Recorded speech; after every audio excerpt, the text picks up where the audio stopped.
हम ब्रह्म विद्या को महत्व देंगे ही नहीं, और मूल में गड़बड़ केवल मात्र इतनी ही है कि हम संसार को सत्य समझ रहे हैं। तो जो संसार को सत्य समझता है वह कभी भी ज्ञान विचार को महत्व देगा ही नहीं, और जो संसार को मिथ्या समझता है वह कभी भी करने धरने में महत्व बुद्धि रखेगा ही। ये सिद्धांत है। तो ये तो अपने को ठीक तरह से समझ लेना चाहिए, युक्ति से, प्रमाणों से, दृष्टांतों से, अनेक प्रकार से बारंबार चिंतन मनन करके केवल और केवल मात्र इसी बात को समझे कि वास्तव में जो बंधन है, ये बंधन सच्चा है या झूठा है। तो सच्चा बंधन कर्म उपासना से कटेगा, और झूठा बंधन केवल और केवल मात्र अधिष्ठान ज्ञान से ही। तो अब यहाँ पर होता क्या है कि ये एक प्रकार की साइकोलॉजी होती है। क्या होती है? जैसे जिस वस्तु को हम सत्य समझते हैं उनकी ओर प्रवृत्ति न चाहते हुए भी हो जाया करते हैं, और जिसको झूठा समझते हैं उस ओर हम न चाहते हुए भी क्या होते हैं, उनसे दूर होना प्रारंभ कर देते हैं। जैसे अभी जो पहले जो सुनाया था उसका भी थोड़ा रहस्य बता देते हैं कि अंतिम समय में यदि कोई महावाक्य के अर्थ का रहस्य समझ ले तो उसका भी कल्याण हो जाता है। अंतिम समय में जैसे वो भगवद गीता का जो अपना चल रहा था ना, अंतिम समय में यदि गीता का कोई श्रवण करे तो उसका भी कल्याण हो जाता है। परंतु अभी थोड़ी देर पहले जो सुनाया था उसमें तो आप लोगों से शायद यही लग रहा था कि यदि हाथ खड़े कराए तो सब दिन में जो सत्संग हुई वो सत्संग से सहमत है कि हाँ सत्य बात है कि मरने वाले को गीता कितनी भी सुनाई जाए उसका तो कुछ होगा ही नहीं, बाकी जो जीवित लोग हैं उनके लिए ही गीता का उपदेश दिया गया या उसके लिए ही गीता। यदि हाथ खड़े करवाते तो मुझे ऐसा लगता है कि शायद यहाँ पर सभी बैठे हैं और सब हाथ खड़ा कर देते कि हाँ भाई बिल्कुल सत्य बात है। परंतु यहाँ पर विचार करके देखा जाए तो यहाँ पर बुद्धि का एक प्रकार से दिवालिया ही बैठा हुआ।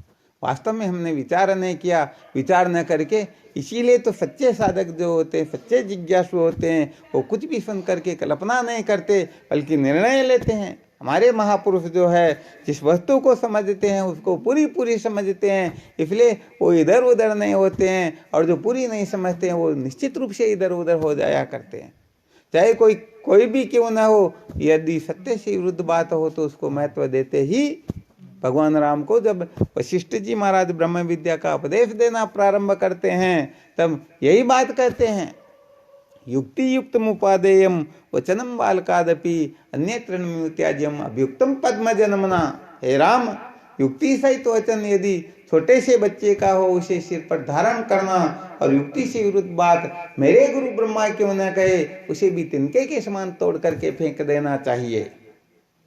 तब इसका थोड़ा रहस्य समझा देते हैं कि यदि कोई ऐसा स्वीकार कर ले कि नहीं ये अंतिम समय में जो गीता जी सुनाई जाती है उस मरने वाले को नहीं सुनाई जा रही बल्कि जो बाकी के लोग हैं उसके लिए सुनाई जा रही हैं, तो सच्ची बात है यदि बाकी के लोग जो है उनको ऐसा निश्चय हो जाए ये जो मरने वाला व्यक्ति गीता सुन रहा है इसका कल्याण नहीं होगा, तो सचमुच में उनका भी करोड़ कल्प तक होने वाला। इसका आपको एक युक्ति के द्वारा आपको सिद्ध करके बताते हैं। जैसे ध्यान देना इस बात पर, कोई हरिश्चंद्र का नाटक देख रहा, वो खेल होते ना, अपन इस बात को सब जानते हैं कि पूर्व के समय में राजा हरिश्चंद्र नाम के महान सत्यवादी राजा हुए थे। सब जानते हैं या नहीं जानते? तो सचमुच में ऐसे कोई महाराजा हुए थे, ऐसे सत्यवादी राजा हुए थे, तो बताओ हम इस प्रकार की बात को जाने हुए हैं और फिर वो खेल देख रहे हैं, तो बताओ उस खेल को हम सच्चा समझेंगे या नहीं समझेंगे? खेल को सत्य समझेंगे या नहीं समझेंगे? नहीं समझेंगे। क्यों? खेल को सत्य समझ रहे तभी तो देख रहे हैं। अरे भाई पहले राजा हरिश्चंद्र नाम के कोई व्यक्ति हुए और उनका कोई पाठ कर, ये तो जानते कि पाठ करने वाला हरिश्चंद्र नहीं है, परंतु ये जो जितना जितना दिखाया जा रहा है ये सब सच्चा है या झूठा, क्या समझेंगे? वो तो सत्य समझेंगे। बिल्कुल। अरे भाई उस खेल को देखने में हमारी प्रवृत्ति इसीलिए हो रही है क्योंकि पहले राजा हरिश्चंद्र नाम के कोई हुए थे, हमारी प्रवृत्ति उस खेल में तभी ही होगी। और यदि हम ऐसा समझ लिए नहीं नहीं पहले हरिश्चंद्र नाम का कोई राजा हुआ ही नहीं, तो वह केवल मात्र हमारा मनोरंजन करने वाला ही होगा, वह एक प्रकार का नाटक होगा, वह एक प्रकार का उपन्यास मात्र ही होगा। आ रहा है समझ में? हमारी उस खेल के प्रति श्रद्धा कब होगी, हम उसे शिक्षा कब ले सकेंगे, जब हम समझेंगे कि नहीं नहीं पहले कोई ना कोई राजा हरिश्चंद्र नाम के कोई महान सत्यवादी राजा हुए, तो उस खेल को देख करके वह खेल हमारे लिए प्रेरणादायक होगा। उस खेल को देख करके हम भी सत्य के प्रति निष्ठावान हो जाएंगे। और यदि नहीं समझेंगे कि नहीं कोई नहीं, तो सचमुच में थोड़ी देर के लिए मनोरंजन होगा और केवल मात्र नाटक के सिवाय कुछ नहीं होगा। शायद आप लोगों के समझ में आ रहा होगा। जैसे ऐसा बहुत सारे लोग सिद्ध करके बता देते हैं, जिनमें से महात्मा गांधी जी का नाम भी आता है, और वर्तमान में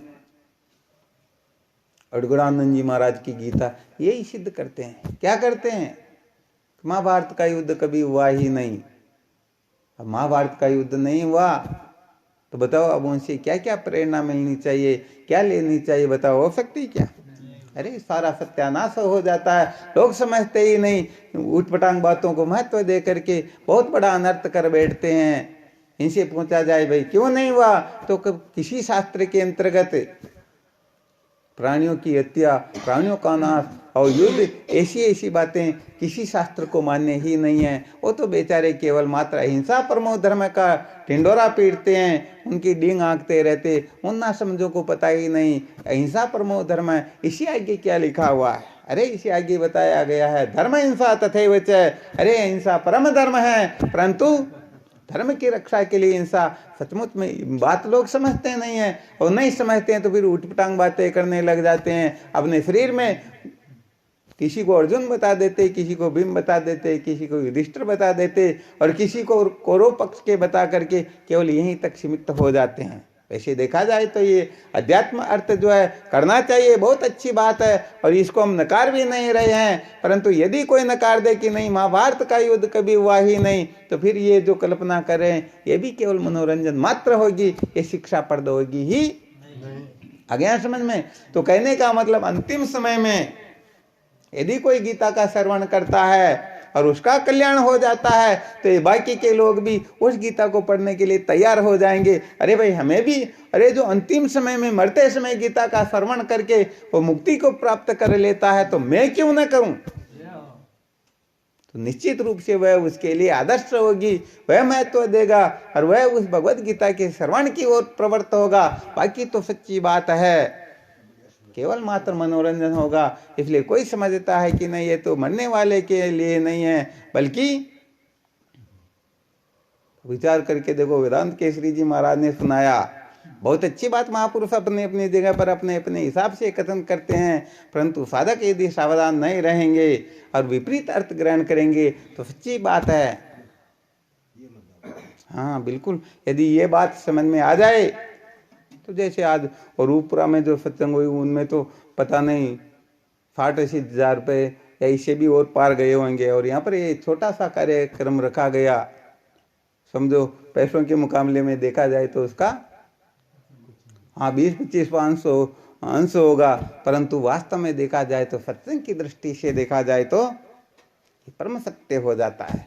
इसलिए साधकों को सम्यक प्रकार से विचार करके सत्य का निर्णय करना है, और सत्य का निर्णय करेंगे तभी हमारा जीवन धन्य होगा। तो इसको कहते हैं साइकोलॉजी।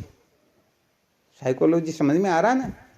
हाँ, अपने मन में ये बैठ गया, बुद्धि में ये बैठ गई, अरे उसका भी कल्याण हो गया। इसको केमुति की न्याय भी कहते हैं। आधा श्वास रहे, पाव श्वास रहे, उसमें भी ये गीता माता कल्याण कर देती है, तो अभी तो मेरा बहुत समय शेष है, मेरा कल्याण क्यों नहीं होगा? और निश्चित रूप से उसको महत्व दे करके उस तरफ प्रवृत्त हो जाएगा और अपने जीवन को भी, और ऐसा नहीं समझेगा तो सच्ची बात है वह कुछ भी। ये सिद्धांत है। तो कुल मिलाकर के जो इस संसार को सत्य समझेगा उसकी प्रवृत्ति करने धरने की ओर लगेगी, और जो इस संसार को मिथ्या समझता है, जो इस संसार को मिथ्या समझता है तो क्या होगा? उनकी प्रवृत्ति केवल और केवल मात्र अधिष्ठान ज्ञान की ओर ही होगी, क्योंकि वह जानता है कि अधिष्ठान ज्ञान से ही ये समस्त अनात्म प्रपंच प्रतीत होता है, और अधिष्ठान के ज्ञान से और अधिष्ठान के ज्ञान से न भूतो न भविष्यति, वास्तव में कभी हुआ ही नहीं, होगा नहीं, हो सकता ही नहीं। तो देखो भाई, ठीक प्रकार से जो ब्रह्म विचार करते हैं, इसीलिए तो कहा गया है आचार्य देव विद्या विदिता स्वादिष्टम प्राप्त है।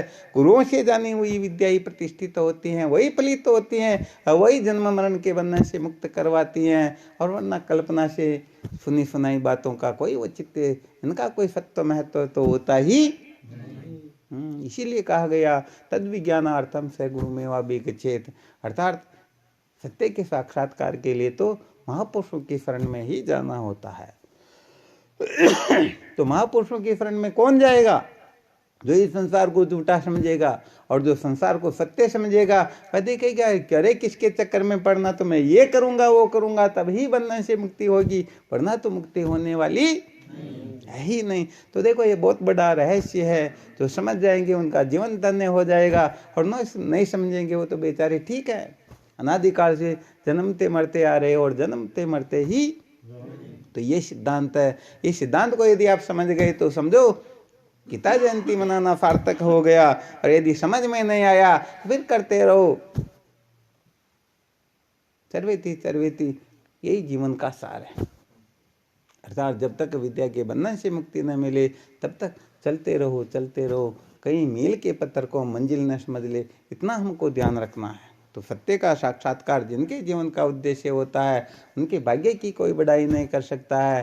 सचमुच में इस संसार में उसी का जीवन सार्थक है, सचमुच में वही नर है, बाकी सब खर है। बोलो सच्चिदानंद गुरुदेव की।